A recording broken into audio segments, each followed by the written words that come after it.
সুপ্রিয় শিক্ষার্থীবৃন্দ, শুভ সকাল। ঢাকা কলেজ আয়োজিত অনলাইন ক্লাসে তোমাদের সবাইকে আবারও স্বাগতম জানাচ্ছি। তো কলেজের শিডিউল অনুযায়ী আজকে তোমাদের উচ্চ মাধ্যমিক প্রথম বর্ষের যে অনলাইন ক্লাস চলছে সেটারই হচ্ছে আজকে যে সাবজেক্টটা আমরা পড়বো সেটা হচ্ছে পরিসংখ্যান প্রথম পত্র 129 নাম্বার কোডের হচ্ছে যে সাবজেক্টটা। এবং ইতিমধ্যে পরিসংখ্যান প্রথম পত্রের উপরে তোমরা বেশ কয়েকটা ক্লাস আমার করেছো এবং সেক্ষেত্রে তোমরা জানো, অলরেডি জেনে গেছো যে আমি তোমাদেরকে পড়াচ্ছিলাম হচ্ছে পরিসংখ্যান প্রথম পত্রের যে তৃতীয় অধ্যায় কেন্দ্রীয় প্রবণতা অর্থাৎ সেন্ট্রাল টেন্ডেন্সি, সেই চ্যাপ্টারটা। আর সেই চ্যাপ্টার গত ক্লাসে মোটামুটি আমি তোমাদেরকে শেষ করে দিয়েছিলাম। তো মোটামুটি হচ্ছে কেন্দ্রীয় প্রবণতা চ্যাপ্টার থেকে তোমাদের যে হাইলাইটেড যেগুলো হচ্ছে অবশ্যই পড়তে হবে, সেগুলো একটা ওভারভিউ কিন্তু টোটাল হচ্ছে যা যা পড়া দরকার সেগুলো কিন্তু পড়া আমাদের হয়ে গেছে, ঠিক আছে। তো আজকে আমি তোমাদেরকে হচ্ছে টুকটাক আরও কিছু জিনিস প্লাস হচ্ছে কিছু সৃজনশীল প্রশ্ন তোমাদেরকে হচ্ছে মূলত আজকে ক্লাসে প্র্যাকটিস করাবো। তো অনেকটা বলতে পারো যে তৃতীয় অধ্যায়ের একটা এক্সটেনশন ক্লাস আজকে আমি নিব। তো প্রথমেই হচ্ছে আমার পরিচয়টি দিয়ে নিচ্ছি। তোমরা আমাকে অলরেডি সবাই চিনে গেছো। তো আমি তিথি দাস, প্রভাষক, পরিসংখ্যান বিভাগ, ঢাকা কলেজ, ঢাকা, ঠিক আছে। তো আমার ইমেল অ্যাড্রেসও দেওয়া আছে, তোমাদের প্রয়োজন পড়লে তোমরা ব্যবহার করতে পারো। আচ্ছা, তো চলে যাচ্ছি আজকে ক্লাসের স্লাইডগুলোতে, মেইন স্লাইডগুলোতে। প্রথমেই হচ্ছে যে জিনিসটা আজকে আমরা পড়বো ফার্স্টে, সেটা হচ্ছে তোমার বিভাজক। তোমরা হচ্ছে অনেক কিছু পড়েছো ইতিমধ্যে, যদি আমি ক্লাস শেষে সময় পাই হয়তো আরেকবার করে তোমাদেরকে বলবো যে ওভারঅল কেন্দ্রীয় প্রবণতার উপরে আমরা কি পড়েছি, আবারও একবার হয়তো বলবো। তো টুকটাক আরও দুই একটা জিনিস যেটা হচ্ছে তোমাদের হয়তো জেনে রাখা দরকার, সেগুলো হচ্ছে ফার্স্টে হচ্ছে আমি আগে একটু বলছি। তো বলার পরে হচ্ছে তারপরে আমরা সৃজনশীল প্রশ্নে চলে যাব, ঠিক আছে। যদিও আমি পূর্ববর্তী ক্লাসগুলোতে যে টপিকগুলো তোমাদের পড়িয়েছি প্রত্যেকটা টপিকেরই কিন্তু আমি চেষ্টা করেছি তোমাদের সৃজনশীল প্রশ্নের যে গ আর ঘ নাম্বার, যেই দুইটাতে তোমাদের বেশিরভাগ প্রবলেম হয়, সেই দুইটার উপরে কীরকম কীরকম প্রশ্ন হতে পারে টপিকের পাশাপাশি কিন্তু আমি তোমাদেরকে দেখানোর চেষ্টা করেছিলাম। তো যাই হোক, আজকে ক্লাসে হচ্ছে এই কিছু জিনিস টুকটাক করার পরেই হচ্ছে আমরা পূর্ণাঙ্গিক মানে হচ্ছে সৃজনশীল প্রশ্ন দুইটা প্র্যাকটিস করব, ঠিক আছে। তো চলো, প্রথমেই হচ্ছে তোমরা স্লাইডে দেখতে পাচ্ছ যে প্রথমে আমার যে টপিকটা আজকে আমি একটু বলবো তোমাদেরকে, সেটা হচ্ছে বিভাজক সম্পর্কে। তো বিভাজক জিনিসটা কি? বিভাজক হচ্ছে যে আমার তথ্য সারি বা নিবেশনের মধ্যে যে মানগুলো, কিছু কিছু মান আছে যেই মানগুলোর মাধ্যমে আমরা একটা তথ্য সারি বা নিবেশনকে একটা নির্দিষ্ট সংখ্যক ভাগে ভাগ করতে পারি। যেই সংখ্যাগুলো তথ্য সারির যেই সংখ্যাগুলো তোমার হচ্ছে সেই তথ্য সারিকে সমান কিছু সংখ্যক ভাগে ভাগ করছে, হতে পারে সেটা 4 ভাগ, হতে পারে সেটা 10 ভাগ, হতে পারে সেটা 100 ভাগ। যেই মানগুলো এরকম সম্পূর্ণ তথ্য সারিকে সমান 10 ভাগ বা হচ্ছে তোমার 100 ভাগ বা 4 ভাগ এরকম ভাগে ভাগ করছে, এরাই হচ্ছে তোমার বিভাজক, ঠিক আছে। আর এক্ষেত্রে অবশ্যই তোমাদেরকে এই জিনিসটা মনে রাখতে হবে যে আমি বিভাজনের ক্ষেত্রে, যে কোনো বিভাজক ব্যবহার করার ক্ষেত্রে হচ্ছে আমরা হচ্ছে তথ্য সারিটাকে অবশ্যই একটা নির্দিষ্ট ক্রমানুসারে সাজিয়ে নিতে হবে। তো সেক্ষেত্রে আমরা যদি বলি যে বিভাজকের পরিমাপগুলো কি কি হতে পারে, তো মূলত বিভাজক হিসেবে 3টা পরিমাপ খুব উল্লেখযোগ্য। সেই 3টা পরিমাপ হচ্ছে তোমার চতুর্থ, দশমক এবং শতমক, ঠিক আছে। আচ্ছা, এবার চলে আসি চতুর্থ, দশমক, শতমক কি। আচ্ছা, চতুর্থক হচ্ছে তোমার একটা তথ্য সারির যে 3টা মান তোমার সম্পূর্ণ তথ্য সারিকে সমান 4 ভাগে ভাগ করবে, সেটাই হচ্ছে চতুর্থক। কিভাবে তোমরা হচ্ছে একটু বোর্ডে দেখো, ধরো আমার অনেকগুলো মান আছে, এই যে আমি এখানে ডট দিয়ে তোমাকে হচ্ছে মানগুলো না লিখে কিছু ডট দিয়ে প্রকাশ করছি, ঠিক আছে।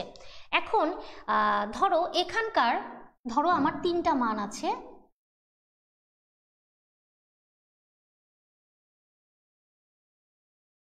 এই 3টা মান দেখো, এই যে সম্পূর্ণ তথ্য সারি যে আমার আছে, হ্যাঁ আমি এখানে ডট দিয়ে দিচ্ছি, কোনো মান আমি ইউজ করলাম না, তোমরা চাইলে মান ইউজ করে নিতে পারো।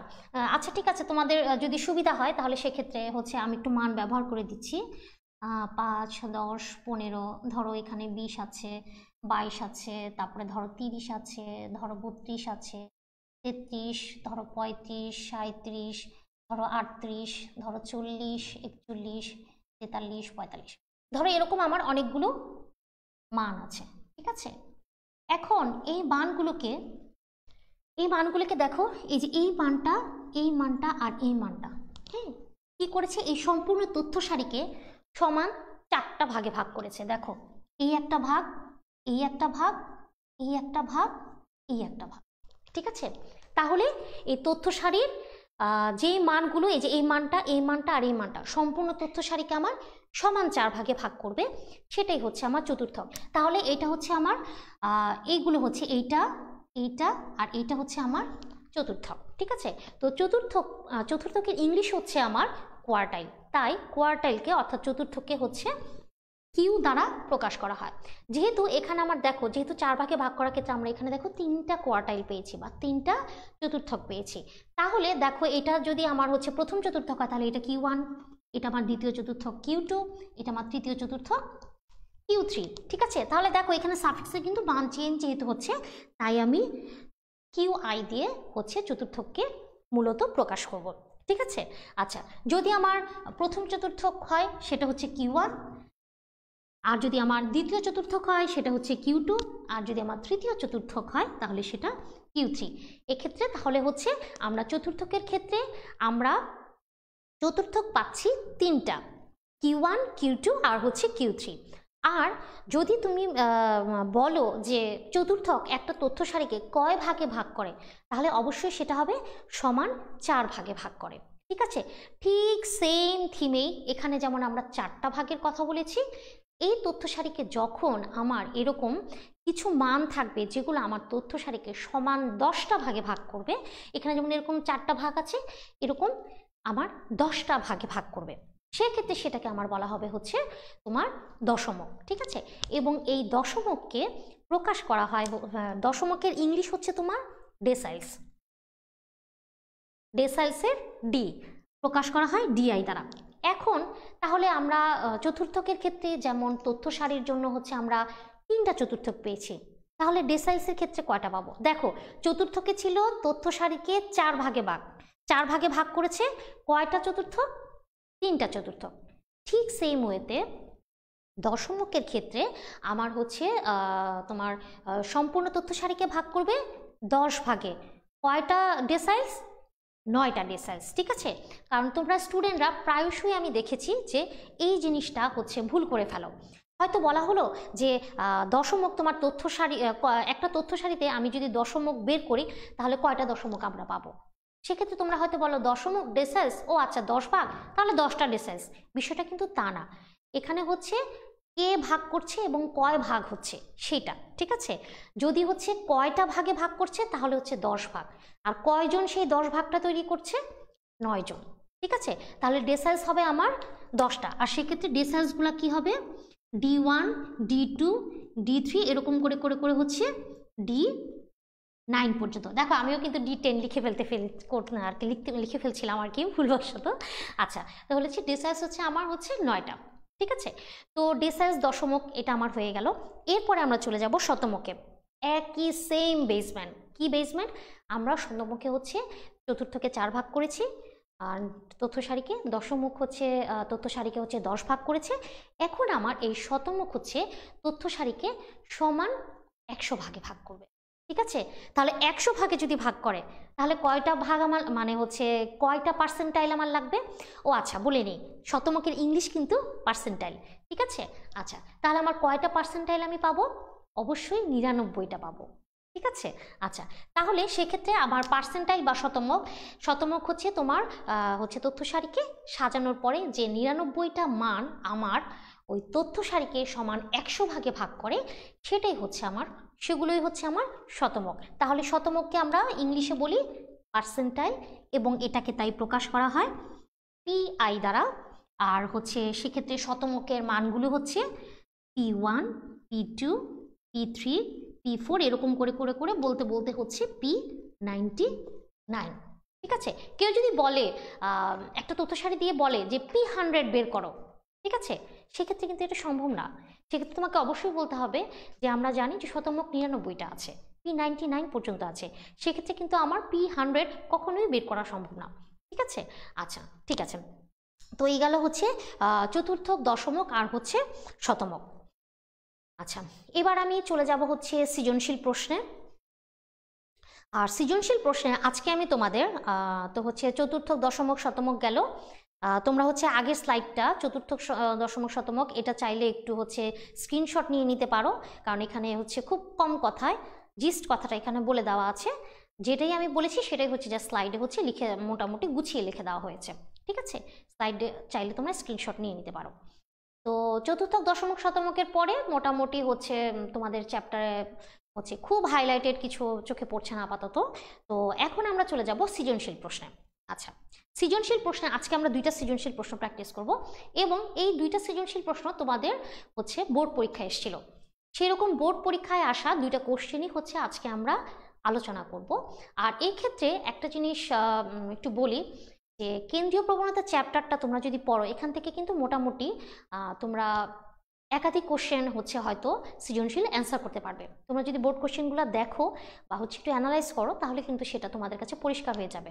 দেখো, আমি কিন্তু একটা সেম ইয়ারেরই হচ্ছে যে সৃজনশীল প্রশ্ন আজকে যে দুইটা আলাপ করব তোমাদের সাথে, সেটা কিন্তু একটা বোর্ডেরই একেবারে একটা ইয়ারে এই দুইটা প্রশ্ন পরপর এসেছে।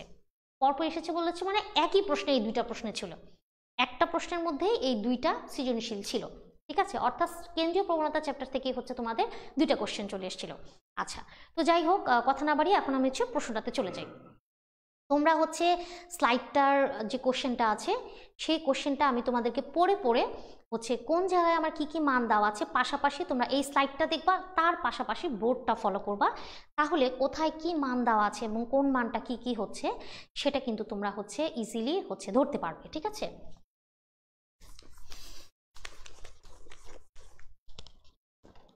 আচ্ছা তোমরা হচ্ছে স্লাইডটা দেখো পাশে, একটু স্লাইডটা দেখো পাশে, আর হচ্ছে বোর্ডে এক সাইড দিয়ে আমি হচ্ছে তোমাদের মানগুলো দেবো। স্লাইডটা একটু দেখো তোমরা।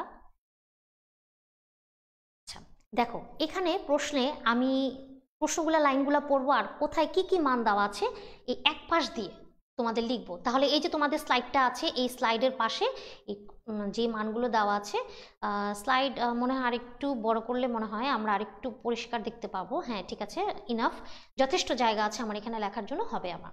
আচ্ছা ঠিক আছে, তো আমরা চলে যাচ্ছি দেখো প্রশ্নটাতে।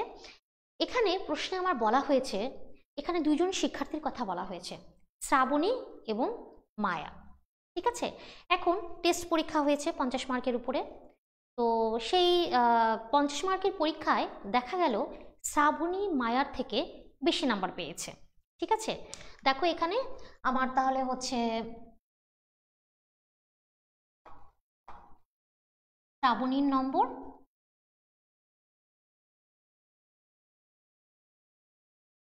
মায়ার নম্বর। ঠিক আছে, ওরা টেস্ট পরীক্ষা 50 মার্কের যে পরীক্ষাটা হয়েছে সেখানে দেখা গেছে যে শ্রাবণী হচ্ছে বেশি নাম্বার পেয়েছে, মায়া হচ্ছে শ্রাবণীর থেকে কম নাম্বার পেয়েছে।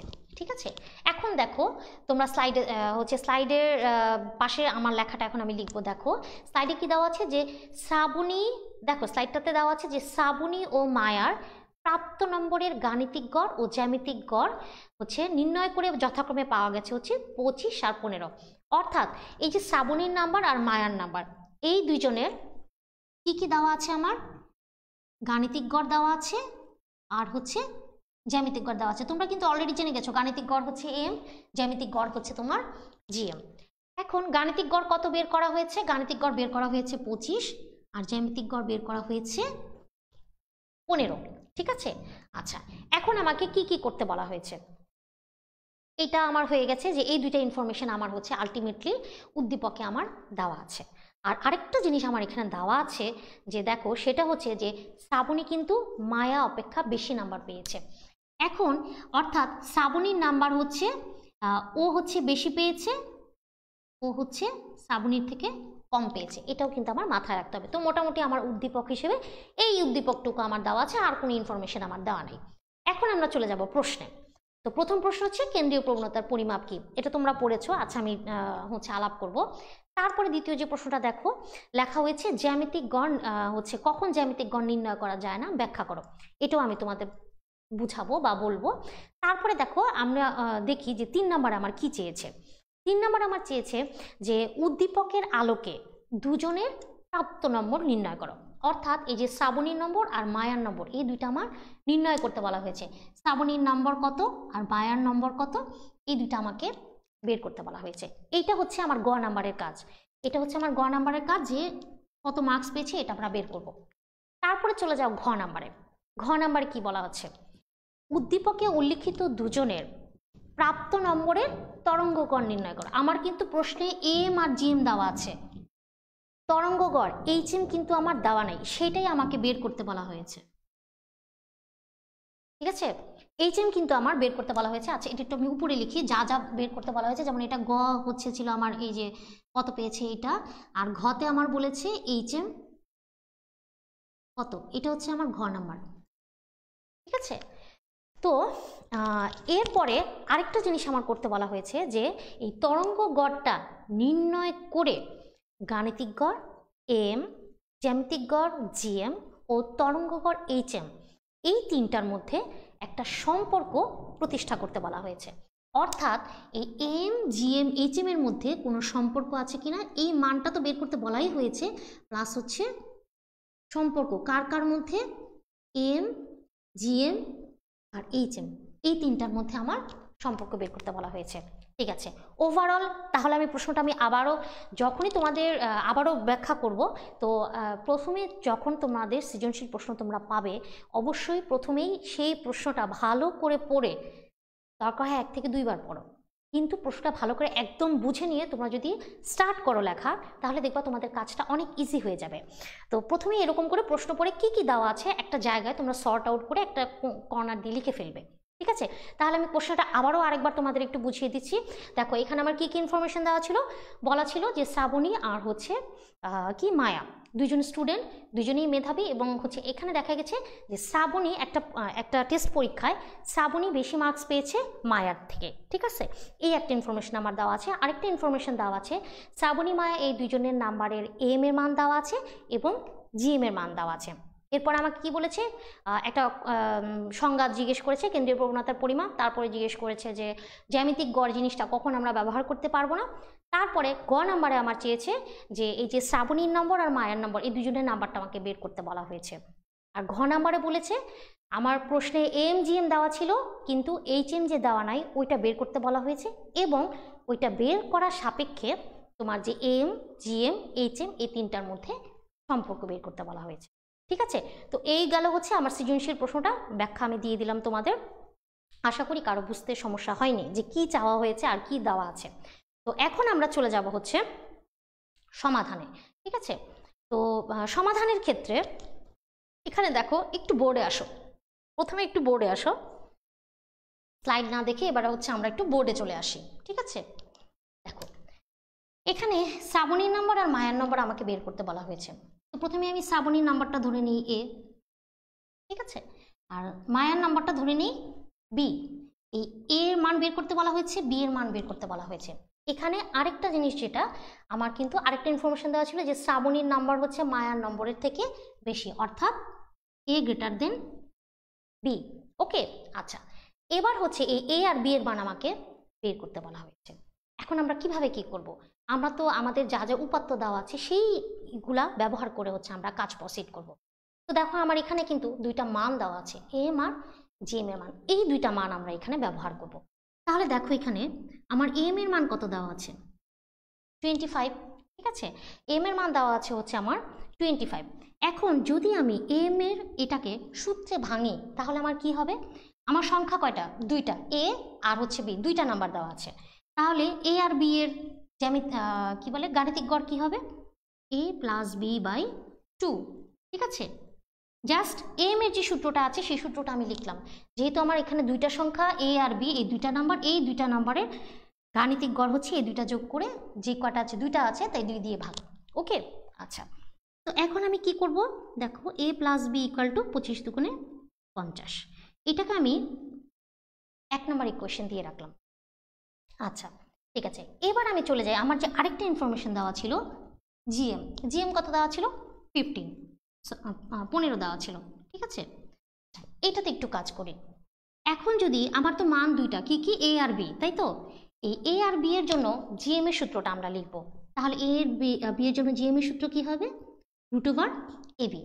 এই যে জিএম এর সূত্রটা আমি লিখে ফেললাম, এম এর যখন এরকম লিখেছিলাম, আর ডান পাশে 15 ছিল, লিখলাম। এখন যেহেতু আমার রুট ওভার আছে, আমরা করব কি, একটু সরলীকরণ করার জন্য উভয় পক্ষকে আমরা স্কোয়ার করে দেব। যদি আমি স্কোয়ার করে দিই,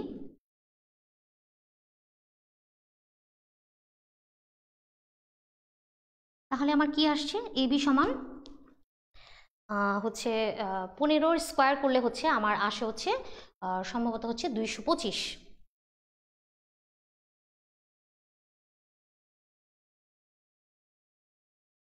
আচ্ছা, ঠিক আছে।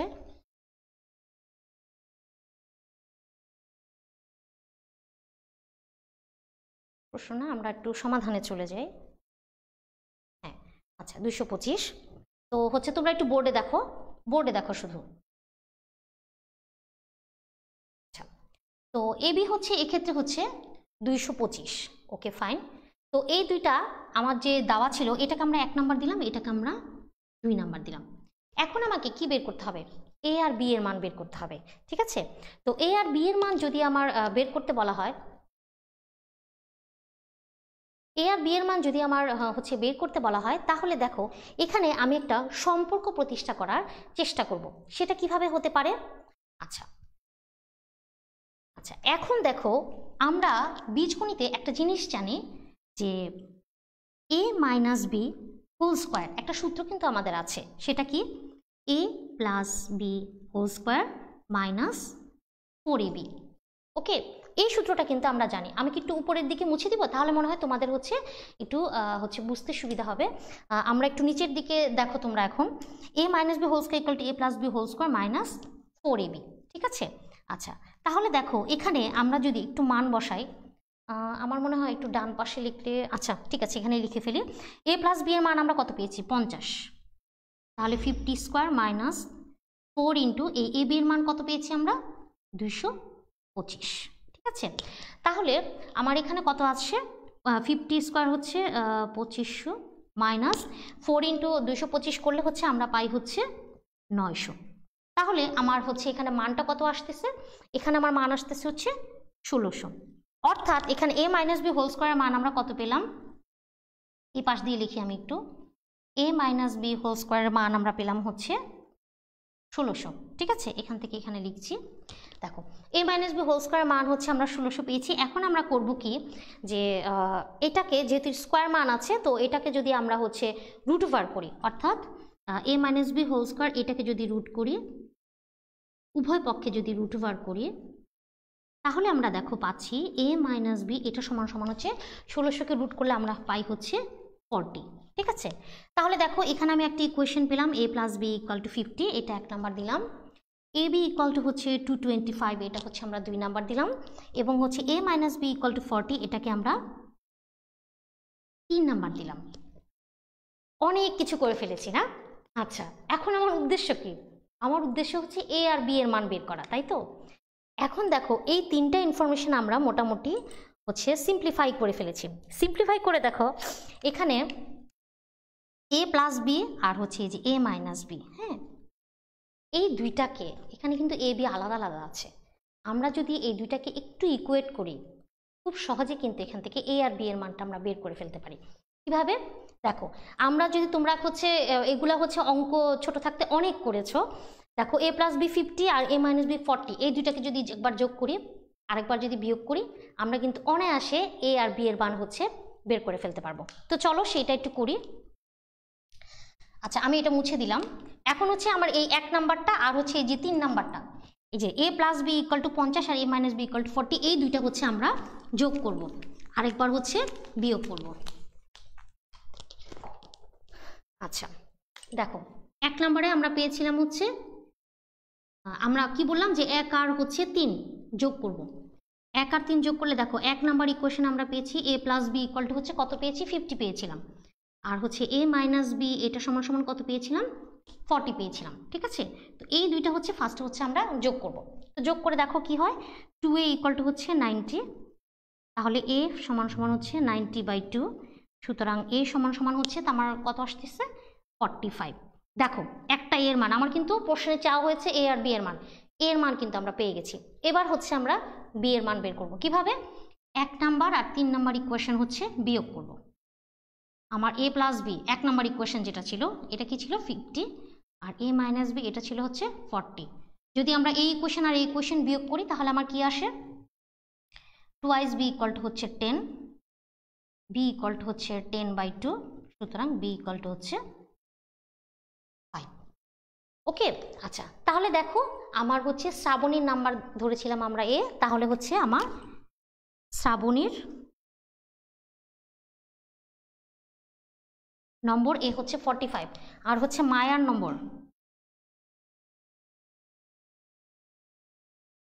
নম্বর বি ইকুয়াল টু হচ্ছে তোমার কি বলে 5, ঠিক আছে। আচ্ছা তো এই গেল হচ্ছে আমার প্রথম যে প্রশ্নটা ছিল অর্থাৎ এ আর বি এর মান, সেটা হচ্ছে আমরা বের করে ফেলেছি। তো আমার হচ্ছে সৃজনশীল প্রশ্নের যে 3 নাম্বার প্রশ্নটা ছিল গ নাম্বার প্রশ্ন শ্রাবণী ও মায়ের নম্বর, এটা আমার কমপ্লিট। এবার আমি চলে যাব 4 নাম্বারে। অর্থাৎ তোমরা যদি চাও হচ্ছে চাইলে হচ্ছে স্লাইড দেখতে পারো,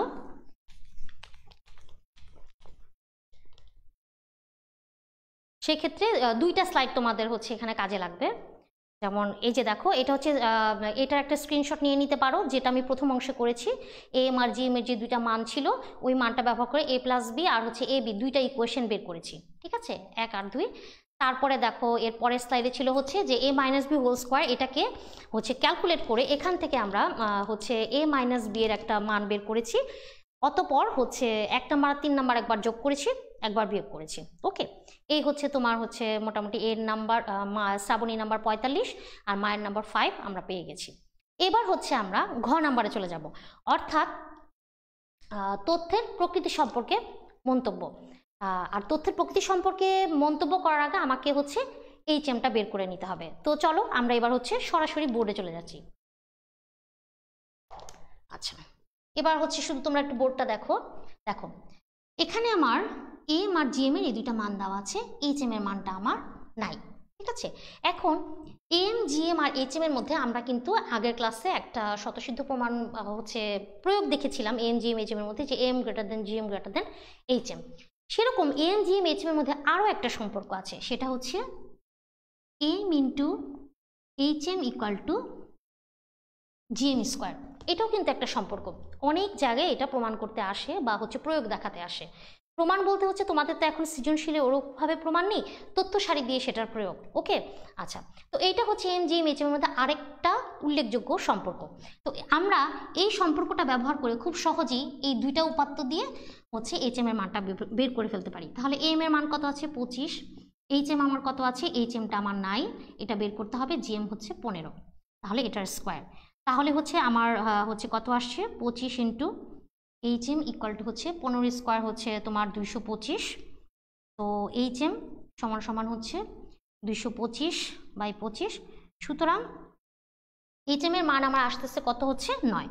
ওকে, আচ্ছা আর এর আগে আমি অঙ্ক করে এর আগে আমার প্রশ্ন দেওয়া ছিল এম জি হচ্ছে 25, জি এম হচ্ছে 15 আর এইচ এম আমি এখন নতুন করে কি পেয়ে গেলাম 9। ওকে, তাহলে M G M H M এই 3টা আমরা পেয়ে গেলাম। এখন হচ্ছে এই 3টার মধ্যে আমাকে সম্পর্ক দেখাতে হবে, ঠিক আছে। তো সম্পর্ক কি দেখাবো, দেখো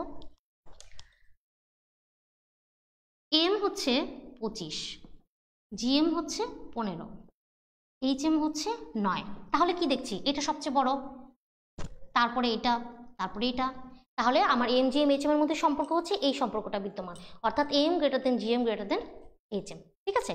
তো এইভাবেই হচ্ছে অঙ্কটা হচ্ছে শেষ। তো সেক্ষেত্রে ক আর খ নাম্বারে যে 2টা প্রশ্ন তোমাদের ছিল, অর্থাৎ কেন্দ্রীয় প্রবণতার পরিমাপ কি, ওটা তোমাদের আগের ক্লাসে হচ্ছে সংজ্ঞা দিয়ে দেওয়া হয়েছে বা বলা হয়েছে। তারপরে আমার একটা প্রশ্ন ছিল যে কখন জ্যামিতিক গড় নির্ণয় করা যায় না। দেখো জ্যামিতিক গড় তখনই নির্ণয় করা যাবে না যখন তোমার ঋণাত্মক মান এবং শূন্য মান থাকবে। তোমার যদি ঋণাত্মক মান থাকে একটা তথ্য সারিতে, সেই তথ্য সারিটা কখনোই একটা রিপ্রেজেন্টেটিভ হচ্ছে তথ্য সারি হতে পারে না, ঠিক আছে। সেক্ষেত্রে দেখো যেমন তোমরা হয়তো এক্ষেত্রে আরেকটা জিনিস বলতে পারো, যেমন ধরো আছে তোমার 4, 6, 8, -10, 12 এরকম একটা মান আছে, এরকম মানের জন্য কিন্তু আমার জ্যামিতিক গড় প্রযোজ্য হবে না। ঠিক আছে, এখন তোমরা হয়তো একটা বলতে পারো যে ম্যাডাম আচ্ছা ঠিক আছে, এটা দিয়ে জ্যামিতিক গড় হবে না, এটা দিয়ে করলে গুণ করলে হয়তো আমার রুট ওভারের ভিতরে মাইনাস মান চলে আসে, তো সেক্ষেত্রে হবে না, এমনিও বোঝা যাচ্ছে অমনিও বোঝা যাচ্ছে। কিন্তু অনেকের প্রশ্ন এটা জাগতে পারে মনে, যে যদি এরকম মান দেওয়া থাকে, অর্থাৎ জোড় সংখ্যক বলতে এখানে দুইটা আছে, দুই এটা তো জোড়, তাই না? জোড় সংখ্যক ঋণাত্মক মান যখন থাকবে তখন কিন্তু আমরা যদি জিএম এর সূত্রে মান বসাই, দেখো এখানে কিন্তু আমি অ্যান্সার পাবো, অ্যান্সার যে পাবো না তা কিন্তু না। এখন আমার কি জিএম প্রযোজ্য হবে এখানে? না, হবে না। কারণ এক্ষেত্রে আমরা জিএম হয়তো আমার সূত্র অনুযায়ী হয়তো আমি বের করতে পারবো, কিন্তু সেটা কোনো প্রতিনিধিত্বশীল মান হচ্ছে প্রদান করবে না। তাই যদি হচ্ছে জোড় সংখ্যক ঋণাত্মক মানও থাকে, সেক্ষেত্রে আমার জ্যামিতিক গড় প্রযোজ্য হবে না। শূন্য আছে তথ্য সারির মধ্যে, ধরো এই তথ্য সারির মধ্যেই ধরো মাঝখানে একটা শূন্য আছে, হবে না, জ্যামিতিক গড় প্রযোজ্য না। এখানে শূন্য আছে, একটা থাকুক, দুইটা থাকুক, তিন থাকুক, যা থাকুক, জ্যামিতিক গড় প্রযোজ্য হবে না। ঠিক আছে, তাহলে শূন্য মান থাকুক আর ঋণাত্মক মান থাকুক, সেগুলো থাকলে তোমার জ্যামিতিক গড় সেখানে প্রযোজ্য হবে না। যেমন টেলিফোন নাম্বার, আমাদের হচ্ছে এই যে মোবাইল নাম্বারে 0 আছে, এটার জন্য কি মোবাইল নাম্বারের যে সংখ্যাগুলো আছে ওগুলোর জন্য কি জ্যামিতিক গড় প্রযোজ্য হবে? হবে না, জ্যামিতিক গড় এক্ষেত্রে প্রযোজ্যই হবে না। তো এই হচ্ছে জ্যামিতিক গড় মোটামুটি হচ্ছে ঋণাত্মক এবং হচ্ছে তোমার শূন্য মানের জন্য হচ্ছে তোমার নির্ণয় করা যায় না। এছাড়াও তোমার হচ্ছে যদি খোলা প্রান্ত সারি থাকে বা হচ্ছে কোনো তথ্য মানের হচ্ছে অনুপস্থিত থাকে, সেক্ষেত্রেও হচ্ছে আমার জ্যামিতিক গড় নির্ণয় করা যায় না। তো সৃজনশীল প্রশ্ন 1 নম্বর যেটা ছিল সেটা আমাদের কমপ্লিট। এবার আমরা চলে যাব সৃজনশীলের 2 নম্বর প্রশ্নে। চলো আমরা হচ্ছে প্রশ্নটা একটু দেখি, সৃজনশীলের 2 নম্বর প্রশ্নটা। ঠিক আছে, দেখো এখানে আমার হচ্ছে একটা কলেজের সেকেন্ড ইয়ারের 100 জন শিক্ষার্থীর পরিসংখ্যান বিষয়ে প্রাপ্ত নম্বরে গণসংখ্যা নিবেশনটা আমার দেওয়া আছে। ঠিক আছে, তো এখানে আমাকে বলেছে যে প্রথমেই বলেছে হচ্ছে ক নম্বরের প্রচুরক কি, সেটা তোমরা অলরেডি জেনে গেছো, যে সংখ্যাটা বেশি সংখ্যক বার থাকবে বা যার গণসংখ্যা বেশি হবে সেটাই হচ্ছে প্রচুরক। তারপরে পরবর্তী প্রশ্নটা যেটা দেওয়া আছে, মধ্যমা সকল মানের উপর নির্ভর করে কি? না, মধ্যমা সকল মানের উপর নির্ভর করে না, মধ্যমা তার মাঝখানে নিজের মানের উপরই নির্ভর করে, মধ্যমা বাকি সকল মানের উপর নির্ভর করে না। ঠিক আছে, তারপরে গ নাম্বারে যেটা আছে, প্রদত্ত নিবেশনে মধ্যমা নির্ণয় করো। আচ্ছা, এটার জন্য আমরা মধ্যমা বের করব, ওকে ফাইন। তারপরে আমরা চলে যাব হচ্ছে ঘ নাম্বারে। ঘ নাম্বারে বলা আছে উদ্দীপকের আলোকে গড় মধ্যমা প্রচুরকের সাহায্যে তথ্যের প্রকৃতি সম্পর্কে মন্তব্য করো। ঠিক আছে, অর্থাৎ এখানে এই যে আমার তথ্য সারিটা দেওয়া আছে, গ নাম্বারে এই তথ্য সারির জন্য আমার মধ্যমা বের করতে হবে, আর ঘ নাম্বারে হচ্ছে মধ্যমাটায় আমি বের করে ফেলেছি, সাথে আমার গড় আর প্রচুরক বের করার পরে গড় মধ্যমা প্রচুরক এই তিনটার মধ্যে হচ্ছে আমার সম্পর্ক বের করে মন্তব্য করতে হবে।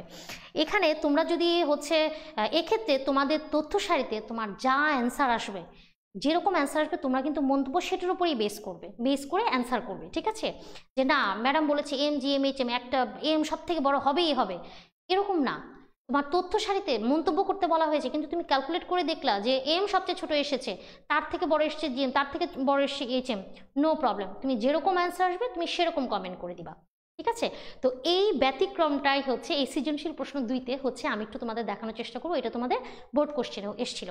ওকে ফাইন, তো দেখো এখানে আমার হচ্ছে প্রথমেই চলে যাই হচ্ছে আমার ছকটাতে হচ্ছে যে আমার দ্বিতীয় সলিউশনের ছকটাতে আমি ফার্স্টে চলে যাচ্ছি।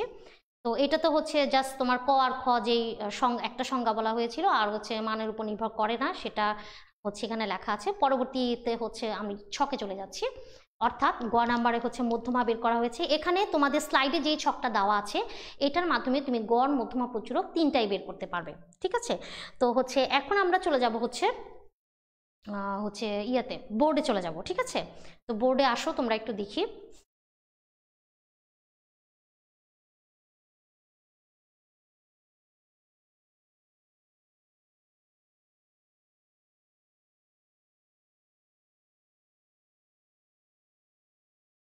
আচ্ছা, প্রশ্নটা আগে হচ্ছে আমি একটু তোমাদেরকে এখানে দিচ্ছি, দেখো বোর্ডে তোমরা একটু খেয়াল করো। আমার যে প্রশ্নটা আমি হচ্ছে স্লাইডে দিয়েছিলাম, এখন স্লাইড দেখার দরকার নেই, এখন তোমরা আগে একটু বোর্ডটা দেখে বুঝে নাও, তারপরে আমি স্লাইডে তোমাদেরকে দেখাবো, তোমরা স্ক্রিনশট নিতে পারবে। তারপরে হচ্ছে শিক্ষার্থীদের সংখ্যা, তোমরা জানো যেহেতু এটা শিক্ষার্থীদের সংখ্যা, এটা হচ্ছে আমার এফ এর মান, আর প্রাপ্ত নম্বর হচ্ছে আমার এরকম দেওয়া ছিল 40 থেকে 50 50 থেকে 60, 60 থেকে 70, 70 থেকে 80, 80 থেকে 90 হচ্ছে এরকম একটা মান দেওয়া ছিল। আর হচ্ছে সেক্ষেত্রে আমার শিক্ষার্থীদের সংখ্যা আমার এখানে দেওয়া ছিল কি, সেগুলা হচ্ছে একটু দেখাচ্ছি। শিক্ষার্থীদের সংখ্যা ছিল হচ্ছে 15, 20, 35, 15, 20, 15, 20, 35, তারপর হচ্ছে 20, হচ্ছে 10 শিক্ষার্থীদের সংখ্যা তোমার দেওয়া ছিল এটা। ঠিক আছে, তো আমার তথ্য সারিতে এই হচ্ছে তথ্য সারিটা দেওয়া ছিল, এই গণসংখ্যা নিবেশনটা দেওয়া ছিল। তো এখন আমি এটার জন্য যদি মধ্যমা বের করতে চাই, তোমরা জানো যে মধ্যমা বের করার জন্য হচ্ছে আমার ক্রমযোজিত গণসংখ্যা লাগবে। সেক্ষেত্রে আমরা হচ্ছে ফার্স্টেই একটু হচ্ছে সূত্রগুলো আমার মনে হয় লিখে নিলে তোমাদের জন্য একটু ভালো হবে। যে যদি হচ্ছে যেহেতু আমার এখানে এম, জিএম, এইচএম তিনটাই বের করা লাগবে। আচ্ছা না, এম, জিএম, এইচএম না, আমার হচ্ছে মধ্যমা মিডিয়ান বের করতে হবে, তারপরে হচ্ছে প্রচুরক মুড, এই তিনটা বের করতে হবে। তাহলে এক্স বার বের করার জন্য আমরা সূত্র জানি A plus summation F D divided by N into C. আর মিডিয়ানের সূত্র আমরা জানি L plus N by 2 minus F C by F M into C. আর মুড হচ্ছে L plus del 1 divided by del 1 plus del 2 into C. যেহেতু আমার হচ্ছে গড় মধ্যমা প্রচুরক বের করে এদের মধ্যে সম্পর্ক বের করতে বলা হয়েছে, তো প্রথমে আগে হচ্ছে আমরা একটু সূত্রগুলা সাইডে লিখে নিলাম যে এই সূত্রগুলো আমার লাগবে। এগুলার মাধ্যমে আমরা মান বের করে এই তিনটার মধ্যে, অর্থাৎ হচ্ছে গাণিতিক গড়, এই যে মিডিয়ান, মধ্যমা আর হচ্ছে প্রচুরক, এই তিনটার মধ্যে হচ্ছে সম্পর্কটা বের করব। ঠিক আছে, তো চলো প্রথমেই যেহেতু আমার গ নাম্বারে মিডিয়ান মধ্যমা বের করতে বলা হয়েছে, তার কাজটা আগে করি। তাহলে আমার সূত্র এইটা, মিডিয়ান মধ্যমা। দেখো এখানে আমার কি কি লাগবে, তোমাদের যখন আমি মধ্যমা পড়িয়েছিলাম গণসংখ্যা নিবেশন থেকে মধ্যমা বের করা, তখনই কিন্তু তোমরা দেখেছিলে যে ওখানে আমরা ক্রমযোজিত গণসংখ্যা, ঠিক আছে, ওইটার জন্য একটা আলাদা ঘর আমরা করেছিলাম। তো আলাদা ঘর করব। তাহলে দেখো এটার জন্য আমার আরেকটা জিনিস লাগবে, যে যখন আমরা আবার হচ্ছে গড় বের করতে যাব তখন আমার কিন্তু হচ্ছে তোমার এক্স এর মান লাগবে। ঠিক আছে, তারপরে এই যে ডি এর মান বের করতে লাগবে। তাহলে আমরা হচ্ছে প্রথমেই আগে এক্স এর মানগুলা বের করে নিব। ঠিক আছে, তো এক্স এর মানগুলা হচ্ছে আমার কি কি হবে, সেক্ষেত্রে এক্স এর মানগুলা আমার হবে হচ্ছে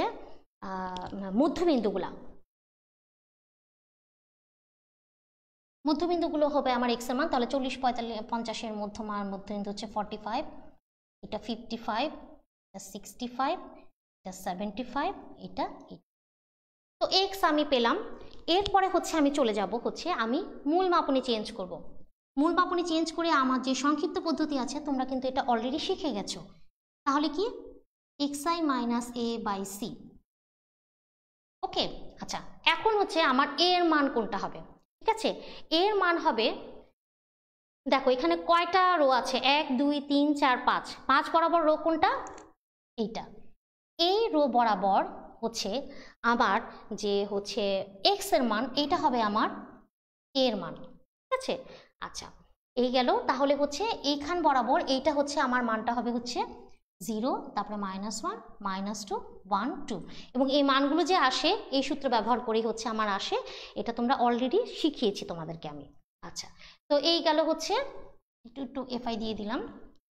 এখন আমার কি লাগবে, দেখো এই যে সামেশন এফডি লাগবে না এখানে, এটার জন্য আমার তাহলে কি হবে, একটা এফআই ডিআই ঘর বানাতে হবে।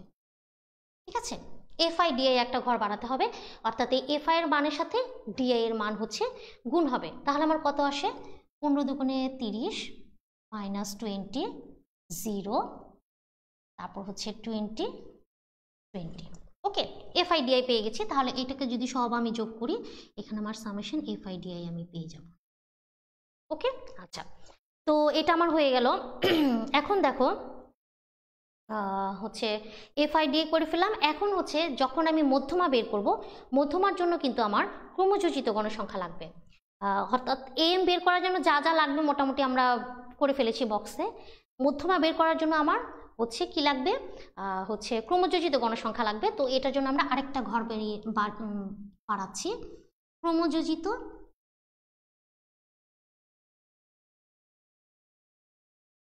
গণসংখ্যা, দ্যাট মিনস কিউমুলেটিভ ফ্রিকোয়েন্সি। ওকে, ক্রমযোজিত গণসংখ্যা। তাহলে ক্রমযোজিত গণসংখ্যা যদি আমরা করি তাহলে আমরা কি কি পাই, দেখো এই যে আমার ফ্রিকোয়েন্সিটা আছে, এই ফ্রিকোয়েন্সি ক্রমযোজিত গণসংখ্যা, তাহলে আমার কত আসে 15 আসে। আচ্ছা 15-র সাথে আমার 15-র সাথে আমি যোগ করব কি 20, তাহলে আমার কত আসবে 35। ঠিক আছে, তো 15-র সাথে 20 যোগ করে আমার 35 পেলাম। তারপরে 35-এর সাথে 35 যোগ করে আমরা পাচ্ছি হচ্ছে 70। এই 70-র সাথে ক্রমান্বয়ে যোগ করব কি আমি 20, তাহলে আমার কত আসবে 90। এই 90-র সাথে আবার ক্রমান্বয়ে যোগ করব কি পরেরটা অর্থাৎ 10, তাহলে আমার কত আসছে 100। ওকে, আচ্ছা এখন দেখো আমার যে এই যে এফআই গুলা যে আছে, এফআই এর মানগুলো যদি আমি যোগ করি, যেটা কিনা আমার ক্যাপিটাল এন এর প্রকাশক, এগুলো যোগ করলে আমার কত আসে, এটা যোগ করলেও কিন্তু আমার 100ই আসবে। ওকে, আচ্ছা তো আমার ছক মোটামুটি কমপ্লিট। এখন আমি আমার সকল কাজ আমি হচ্ছে করতে পারবো। Okay fine. আচ্ছা এবার দেখো প্রথমে এম এ চলে যাই। ঠিক আছে, এম এ যদি হচ্ছে আমি চলে যাই, সেক্ষেত্রে দেখো যে এম এর জন্য এখানে আমার এ এর মান কত, আমার এক্ষেত্রে হচ্ছে এর মান হচ্ছে আমার দেখো এই যে 65 প্লাস হচ্ছে সামেশন এফডি। সামেশন এফডি এর মান আমার কত আসে, দেখো এখানে সামেশন এফডি এর মান হচ্ছে 20 বাদ গেলে হচ্ছে সামেশন এফডি, এটার মান আসে আমার হচ্ছে এই যে দেখো এখানে আসে আমার হচ্ছে -10 আসে। ঠিক আছে, তো সামেশন এফডি এর মান -10, ক্যাপিটাল এন এর মান আমার এসেছে 100, আর সি সি মানে হচ্ছে এগুলা কত কত ডিফারেন্স আছে, 10 ডিফারেন্স আছে, তো এই হচ্ছে 10। এইটা যদি এখন আমরা ক্যালকুলেট করি, তাহলে আমার এখানে আমার হচ্ছে মান আসে হচ্ছে 64। ওকে, অবশ্যই তোমরা এই পোর্শনটা আগে করে নিবে। এই পোর্শনটা করার পর এই যে দেখো এখানে 10 10 100, এই 10 কাটা গেলে 1, তাহলে 65 - 1 64। ওকে, আচ্ছা এই গেল হচ্ছে তোমার এম আমি বের করে ফেললাম। এরপরে হচ্ছে আমার মধ্যমা বের করতে হবে। মধ্যমা বের করার জন্য তোমাদেরকে ফার্স্টেই বলেছি যে আমাকে মধ্যমা বের করার ক্ষেত্রে ক্রমযোজিত গণসংখ্যা লাগবে, এটা তো আছেই, প্লাস হচ্ছে আমার মধ্যমা শ্রেণীটা আগে বের করতে হবে। তো মধ্যমা শ্রেণী আমি কীভাবে বের করব, তোমাদেরকে শিখিয়েছি যে n/2 এর মান থেকে হচ্ছে আমরা মধ্যমা শ্রেণীটা বের করব। n এর মান কত আছে আমার 100, তাহলে 100/2 দ্যাট মিনস হচ্ছে 50। ওকে, তাহলে হচ্ছে আমার 50তম পদটা ক্রমযোজিত গণসংখ্যায় কোন রেঞ্জের মধ্যে আছে সেটা দেখতে হবে। তাহলে দেখো 50 দেখো এই যে 70, এই অংশটুকুর ভিতরেই তো হচ্ছে তোমার হচ্ছে 50টা আছে, তাহলে এই 70-এর জন্য আমার যে রেঞ্জ অর্থাৎ 60 থেকে 70 এর মধ্যেই হচ্ছে আমরা হচ্ছে আমার মধ্যমার মানটা আমরা পাবো। 50তম পদ যেটা, 50তম পদটা আমি হচ্ছে 60 থেকে 70 এই রেঞ্জের মধ্যে পাবো, যেহেতু আমার 50-এর ইমিডিয়েট বড়, বা 50টা যেহেতু সরাসরি নাই, 50 ইমিডিয়েট বড় আছে 70, তাহলে এই 70 বরাবর যে ঘরটা 60 থেকে 70, এইটা হচ্ছে আমার মধ্যমা শ্রেণী। ওকে, আচ্ছা ওকে, এখন মধ্যমা শ্রেণী তো আমরা পেয়ে গেছি। এখন দেখো মধ্যমা শ্রেণীতে এই যে প্রথমে আমার এল এর মান কি হবে, এই যে 60। ওকে, আচ্ছা তাহলে হচ্ছে এল এর মান এই যে 60 প্লাস হচ্ছে এখন n/2, n এর মান হচ্ছে 100/2 মাইনাস এফসি। এফসিটা কি, এটা হচ্ছে যখন আমরা হচ্ছে ক্রমযোজিত হচ্ছে যখন মিডিয়ান আমরা বের করব, ক্রমযোজিত গণসংখ্যা তো করেছি, আর সেক্ষেত্রে আমার হচ্ছে এফসিটা হবে হচ্ছে যে সেই ঘরের ক্রমযোজিত গণসংখ্যার এফসিটা হচ্ছে তোমার মধ্যমা শ্রেণীর পূর্ববর্তী শ্রেণীর ক্রমযোজিত গণসংখ্যা। এটা কি আমার মধ্যমা শ্রেণী, তো মধ্যমা শ্রেণীর পূর্ববর্তী শ্রেণী কোনটা, এটার হচ্ছে ক্রমযোজিত গণসংখ্যা কত 35, এইটাই হচ্ছে আমার হবে এফসি। অর্থাৎ দেখো আবারও বলছি, মধ্যমা শ্রেণীর এই যে মধ্যমা শ্রেণীর ক্রমযোজিত গণসংখ্যার পূর্ববর্তী শ্রেণীর ক্রমযোজিত গণসংখ্যাই হচ্ছে আমার এফসির মান। ঠিক আছে, তাহলে আমার এফসির মান আমার এখানে কত পাচ্ছি আমি 35। আচ্ছা এরপরে আসে এফএম। এফএম কোনটা, এফএম হচ্ছে তোমার মধ্যমা শ্রেণীর যে গণসংখ্যা, এটা আমার মধ্যমা শ্রেণী, আর এই মধ্যমা শ্রেণীর গণসংখ্যা কোনটা, এইটা। ঠিক আছে, তাহলে আমার এখানে হবে দেখো নিচে এই যে এফএম এর মান আমার আসবে হচ্ছে এটাও 35। আচ্ছা সি হচ্ছে তোমার কত ডিফারেন্স করে আছে, 10 ডিফারেন্স করে আছে, তো এগুলা হচ্ছে আমরা মান বসিয়ে অনায়াসে এটার মান পাবো হচ্ছে 64.29। ঠিক আছে। আচ্ছা, তাহলে আমরা মধ্যমা পেয়ে গেলাম হচ্ছে 64.29। এরপরে আমরা চলে যাচ্ছি মুডে, অর্থাৎ হচ্ছে প্রচুরকে মানটা বের করার ক্ষেত্রে প্রথমে আমরা কি করব, প্রচুরক শ্রেণী বের করব। প্রচুরক শ্রেণী এখানে আমার কোনটা? প্রচুরক শ্রেণী হচ্ছে যেটাতে আমার গণসংখ্যা বেশি থাকবে। তাহলে দেখো এখানে আমার গণসংখ্যা কোনটা? ঘর এইটা। এখানে সবচেয়ে বেশি গণসংখ্যা কোন ঘরে আছে? এই ঘরে 35 সবচেয়ে বেশি আছে। দেখো আর কোনো সংখ্যাই কিন্তু 35-এর উপরে নাই। তাহলে এই যে এই ঘরটা হচ্ছে আমার প্রচুরক শ্রেণী। ওকে, এখন এই প্রচুরক শ্রেণীর জন্য হচ্ছে নিম্ন সীমা কোনটা? 60। তাহলে এল এর মান হচ্ছে 60। তারপরে হচ্ছে ডেল ওয়ান হচ্ছে ডেল ওয়ান যদি আমরা হচ্ছে বের করতে চাই, সেক্ষেত্রে ডেল ওয়ান হচ্ছে প্রচুরক শ্রেণী ও তার পূর্ববর্তী শ্রেণীর গণসংখ্যার পার্থক্য। আচ্ছা, এখানে দেখো প্রচুরক শ্রেণী এটার জন্য হচ্ছে গণসংখ্যা কোনটা? 35। এইটা এবং তার পূর্ববর্তী শ্রেণীর গণসংখ্যার পার্থক্য হচ্ছে ডেল ওয়ান। তাহলে আমার এখানে হবে হচ্ছে 35 বিয়োগ 20, ঠিক আছে, অর্থাৎ হচ্ছে 15। এটা হচ্ছে আমার ডেল ওয়ান। আর এখান থেকে পরবর্তী শ্রেণীর পার্থক্যটা হচ্ছে ডেল টু। তোমাদের গত ক্লাসে আমার ঠিক খেয়াল পড়ছে না যে তোমাদের হচ্ছে পার্থক্যটা কোনটা দেখিয়েছি। তো সেক্ষেত্রে কিন্তু কখনোই পার্থক্যটা ক্রমযোজিত গণসংখ্যা বা অন্য কোনো ঘরে তোমরা পার্থক্যটা দেখবে না। অবশ্যই শুধুমাত্র হচ্ছে ফ্রিকোয়েন্সির ঘরে হচ্ছে পার্থক্যটা দেখবে। এটা আবারও বলছি, হচ্ছে অবশ্যই এটা খেয়াল করবে যে এটা সবাই অনেকে স্লিপ অফ পেনের কারণেই হোক বা যেটা কারণে হোক করে, যে দেখা যায় যে ক্রমযোজিত গণসংখ্যা পার্থক্য দিয়ে যায়।